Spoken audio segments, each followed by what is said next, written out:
नमस्कार, बिहार मिथिला न्यूज़ में आपका स्वागत है। मैं हूं मनोज। देखिए, धनतेरस को लेकर के यातायात पुलिस कितना सतर्क है। हमने आपको दिखाया कि जो लोहिया चौक है वहां से सिलसिलेवार रूप से बाकरगंज में 2-3 पुलिसकर्मियों को रखा गया है। देखिए, यहाँ पर हमारे साथ पुलिस इंस्पेक्टर हैं यातायात, जो लगातार खुद नाका 6 से लेकर के लोहिया चौक एवं सभी जगह, कई जगह वन वे है। आप लोग जान लीजिए, आज शाम में अचानक भीड़ बढ़ जाएगी, हज़ारों की संख्या में लोग उतर पड़ेंगे आज।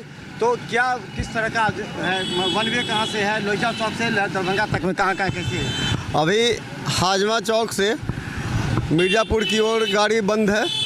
फिर आपके मिर्ज़ापुर से लेकर के दरभंगा टावर की ओर गाड़ी नहीं जाएगी। 4 व्हीलर 2 व्हीलर हर जगह जाएगी।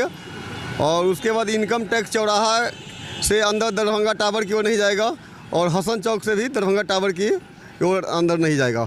और अभी आज के लिए वन वे ब्रेक किया गया है, जो स्टेशन से दोनार, बेता, कर्पूरी चौक होते हुए दरभंगा लहरियासराय टावर तक जो आती है, और उधर वन वे है। तो आज के डेट में वन वे लागू नहीं होगा। यानी अगर टावर से दरभंगा स्टेशन जाना होगा तो उसी से आएगी भी और जाएंगे, और उसी से आएगी भी और उसी से जाएगी। स्टेशन दोनार होते हुए आएंगे लहरियासराय टावर, और लहरियासराय, बेता, दोनार होते हुए स्टेशन जाएंगे। अच्छा, ये 2 पहिया और 3 पहिया और 4 पहिया वाहनों के लिए क्या इंस्ट्रक्शन है? अगर वो करमगंज होते हुए जाएंगे तो उधर से क्या स्थिति, वहाँ से कौन जाता? 4 पहिया वाहन को ये हाजमा चौक से कम्प्लीटली बंद है। और 3 पहिया वाहन भी, जिसमें ई रिक्शा, ऑटो रिक्शा, ये सारा बंद है। शहर की ओर अंदर नहीं जाएगा, क्योंकि आज धनतेरस को लेकर के शहर के अंदर काफ़ी बाज़ार में भीड़ भाड़ चल रही है। जिसको बस स्टैंड जाना होगा लहरियासराय से, वो किस रास्ते से ऑटो से चुनेंगे? वो जाएंगे बेता, कर्पूरी चौक होते हुए, दोनार होते हुए स्टेशन जाएंगे। आज वन वे उनके लिए नहीं रहेगा। अच्छा, और जो 4 पहिया वाहन आज मार्केटिंग के लिए कोई लोग उतरे हैं तो गाड़ी कहाँ पार्किंग करेंगे? हजमा चौक पर, अगर क्योंकि बाकरगंज में काफ़ी ज़्यादा भीड़ हो जाती है। हाँ, तो वो करेंगे कर्पूरी चौक के पास फील्ड में वाहन को पार्किंग करेंगे। फिर इधर आपके पोलो ग्राउंड में पार्किंग करेंगे।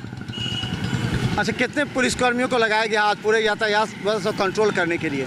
यातायात में जितने भी पदाधिकारी और सिपाही प्रतिनियुक्त हैं, वो सारे को लगा गया है चौक चौराहा पे। 107, 110 कितने हैं नंबर? करीब 150 के आसपास है। 150 को लगाया गया है। अच्छा, एक चीज़ और, जो लोहिया चौक से बाकरगंज में स्टाफ को बीच बीच में लगाया गया है ताकि वो जाम हो जाता है उसमें। हाँ, वो जैसे श्रीमान श्रीमती के पास जहाँ भी मोड़ है, जहाँ ज़्यादा भीड़ भाड़ का एरिया है, वहाँ पे लगाया गया है स्पेशली आज के लिए। मिर्ज़ापुर का वहाँ क्या है? मिर्ज़ापुर और टावर भी लगाया गया है। मिर्ज़ापुर में भी लगाया गया है। क्या लगता है आज पूरा रात में अचानक 9-10 बजे तक भीड़ रहेगी, तो ये कब तक व्यवस्था लागू रहेगी? कितने बजे? वो जब तक मार्केट में, बाज़ार में पब्लिक चलते रहेंगे तब तक पुलिस रहेगी। तो हमारे साथ कुमार गौरव हैं, जो कि यातायात इंस्पेक्टर हैं। ट्रैफिक इंस्पेक्टर के नाते इनकी बड़ी जिम्मेवारी आज है। देखिए, दशहरा में इन्होंने शांतिपूर्वक पूरा कंट्रोल कर लिया था, जिसके लिए एसएसपी के द्वारा सम्मानित भी किया गया है, ट्रैफिक डीएसपी, ट्रैफिक इंस्पेक्टर सहित अन्य को। लेकिन आज एक कठिन चुनौती है, और लगातार दिखाएंगे जब लोहिया चौक से बाकरगंज अचानक हज़ारों की संख्या में लोग उमड़ेंगे, और यहाँ से मिर्ज़ापुर और दरभंगा टावर, तब क्या हाल होगा और किस तरह पुलिस कंट्रोल। लेकिन देखिए, सावधान रहिए, वन वे नहीं है। आपको अगर दरभंगा से लहरियासराय जाना है तो टावर से स्टेशन वाला रोड ही पकड़िए, क्योंकि 3 पहिए 4 पहिए वाहनों को इधर वीआईपी रोड से इधर बंद कर दिया गया है। तो देखते रहिए बिहार मिथिला न्यूज़, क्योंकि हर अपडेट आपको हम दिखाते रहेंगे। धन्यवाद।